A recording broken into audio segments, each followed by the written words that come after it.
Dios me los bendiga, mis hermanos, a todos ustedes. Les saluda su hermana Elena en Cristo en esta sintonía de Fuerza Salvadora Radio Católica.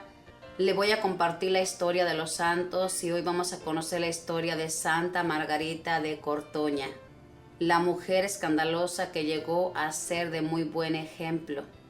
Vamos a pedirle a Santa Margarita de Cortoña que nos alcance la gracia de la perseverancia, la gracia de que también tengamos un arrepentimiento profundo de nuestros pecados. Le invito a que leamos esta historia en el nombre del Padre, del Hijo y del Espíritu Santo. Amén. Margarita nació en Italia en el año 1247, hija de una familia de agricultores. Los primeros años los pasó alegremente junto a su madre, que era muy piadosa y que le enseñó a ofrecer por la salvación y por la conversión de los pecadores lo que hace y lo que reza. Pero a los 7 años quedó huérfana de madre y entonces su padre se casó con una mujer dominante y agresiva que se dedica a hacerle la vida imposible a la joven Margarita, la cual empieza a volverse triste y desconfiada y a buscar fuera del hogar las alegrías que en su casa no lograba hallar. A los 17 años ya es una joven muy hermosa, pero no puede encontrar cariño en su hogar. Es entonces cuando se deja engañar por un terrateniente, un rico agricultor, que prometiéndole que se casaría con ella, logra obtener que se fugue de su casa y se vaya con él. Ella al principio opone resistencia, porque sabe que lo que se le ofrece es la deshonra y una vida de pecado. Pero los regalos espléndidos y las promesas mentirosas de aquel engañador la logran convencer y una noche sale huyendo y se va con él. Viajan aquella noche por un río en una balsa, chocan y la balsa se hunde.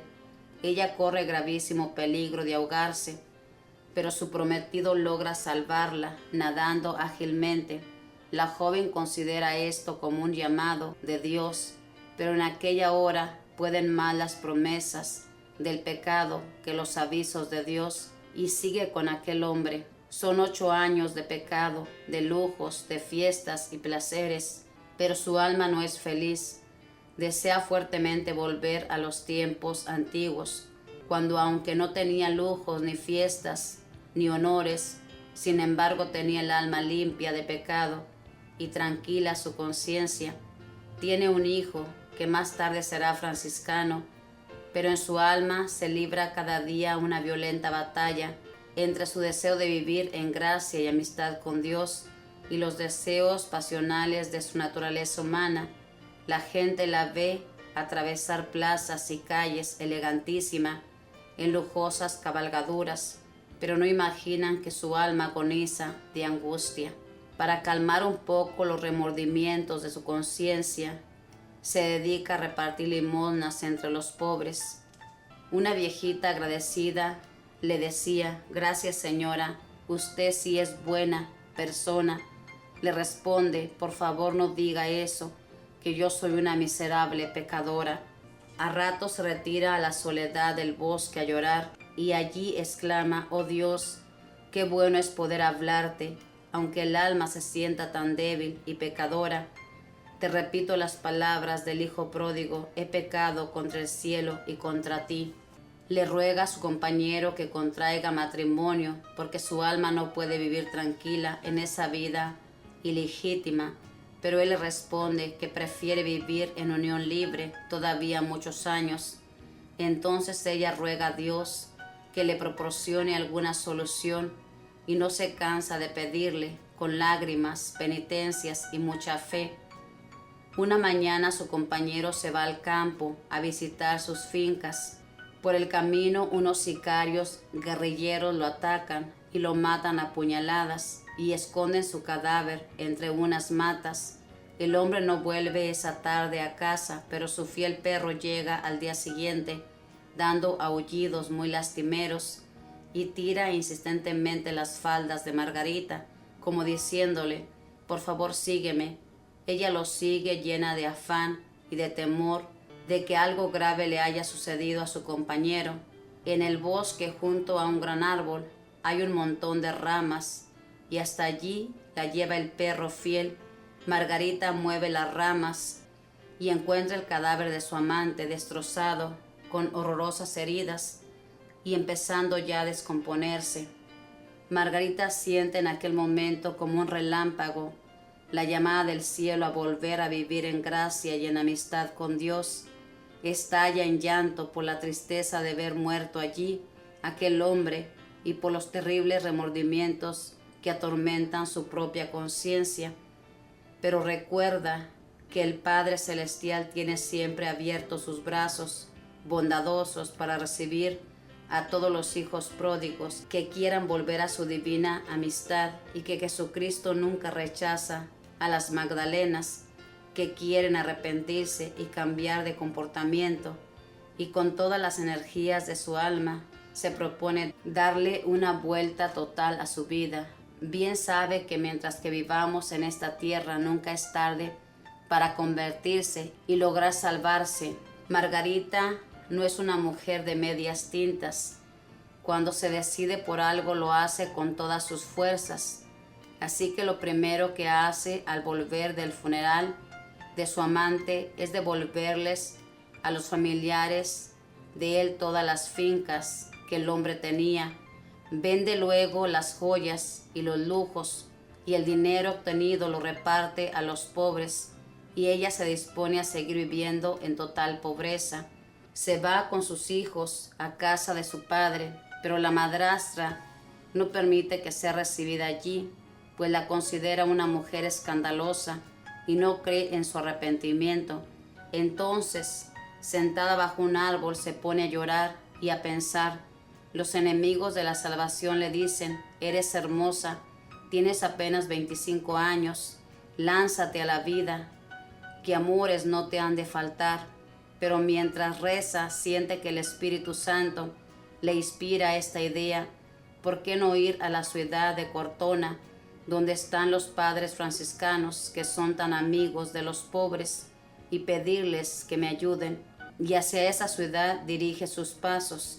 Al llegar a Cortona, en la entrada de la ciudad, se encuentra con dos buenas señoras que se conmueven al verla en tan impresionante estado de pobreza y se ofrecen a ayudarla. La llevan a su casa, se encargan de la educación del niño y ellas mismas van a donde los padres franciscanos a recomendarla. Una gran bendición para Margarita fue encontrar entre los padres franciscanos dos santos y sabios sacerdotes que supieron darle una excelente dirección espiritual. Por 3 años largos tiene todavía que luchar esta joven contra las terribles tentaciones de su carne, pero estos prudentes directores la ayudan muchísimo, animándola cuando está decaída y deprimida y guiándola con prudencia cuando ella se quiere dejar llevar por desmedidos entusiasmos. Deseaba hacer excesivas penitencias porque decía que con las pasiones de su cuerpo nunca podía hacer las paces y que tenía que dominar a la fuerza ese cuerpo que tanto le había hecho ofender a Dios. Pero los padres franciscanos la moderaban y le insistían en que para la sociedad puede ser más útil un burro vivo que un cadáver. Margarita fue al pueblo y a los campos donde había dado malos ejemplos, viviendo en concubinato, y fue vestida de penitencias y pidiendo perdón a los vecinos por todos los escándalos que les había dado con su vida pecaminosa de otros tiempos. Luego, por inspiración de Dios, dejó de pensar tanto en sus antiguos pecados y se dedicó más bien a pensar en el amor que Dios nos ha tenido, y esto la hizo crecer mucho en santidad. Entonces empezó a tener éxtasis. Se llaman éxtasis a ciertos estados de contemplación y de meditación profunda, cuyo resultado es la suspensión temporal de la actividad normal de los sentidos y cierta unión mística con Dios, acompañada de visiones sobrenaturales. Sus directores, los padres franciscanos, fueron escribiendo todos los datos que lograban saber y redactaron la vida de la santa, muchas de sus visiones, Fue admitida como terciaria franciscana, o sea, como religiosa seglar, que viviendo en el mundo se dedican a llevar una vida de mucha oración y de intenso apostolado. Con la ayuda de las otras jóvenes terciarias franciscanas, pidiendo limosnas y ayudas de todas partes, Margarita fundó un hospital en Cortona y ahí se dedica con sus compañeras a atender gratuitamente a muchos enfermos. Nuestro Señor empieza a hablarle en visiones y así esta santa llega a ser una de las precursoras de la vocación al Sagrado Corazón. Recordemos algunos de los mensajes que Jesús le dijo. Quiero que tu conversión sea un ejemplo para muchos pecadores, para que se sientan animados también a dejar la vida de pecado que han llevado y emprender desde ahora en adelante una vida llena de buenas obras.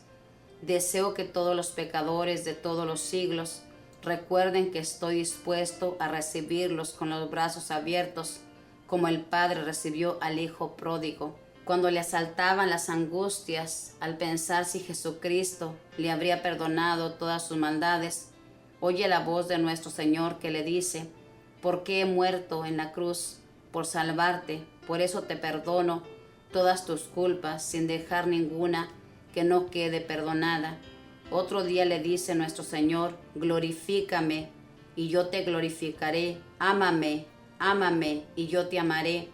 Dedícate a buscar que otros me amen y me obedezcan, y yo me dedicaré a buscar lo que más te convenga para tu salvación.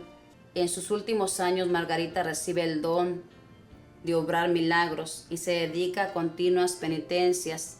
Ayuna, duerme sobre el duro suelo, pasa horas y horas rezando, atiende con exquisito cuidado a toda clase de enfermos, especialmente a los más repugnantes. Ayuda a las mujeres pobres que van a tener hijos y que no tienen quien las atienda, y sobre todo soporta con gran paciencia la increíble cantidad de cuentos y calumnias que la gente mala le inventa contra su buena fama. Hasta los padres franciscanos dejan de atenderla porque las malas lenguas dicen que es una mujer indigna. Se retira a pasar sus últimos días en un rancho miserable y abandonado para hacer penitencia de sus pecados. Muere el 22 de febrero de 1227, a los 50 años. La mitad de la vida la pasó en pecado y la otra media haciendo penitencia y obras buenas. Lo último que dijo al morir fue: Dios mío, yo te amo. Y el Papa Benedicto XIII, al declararla santa, dijo que Margarita es la mujer que más parecido tiene con María Magdalena.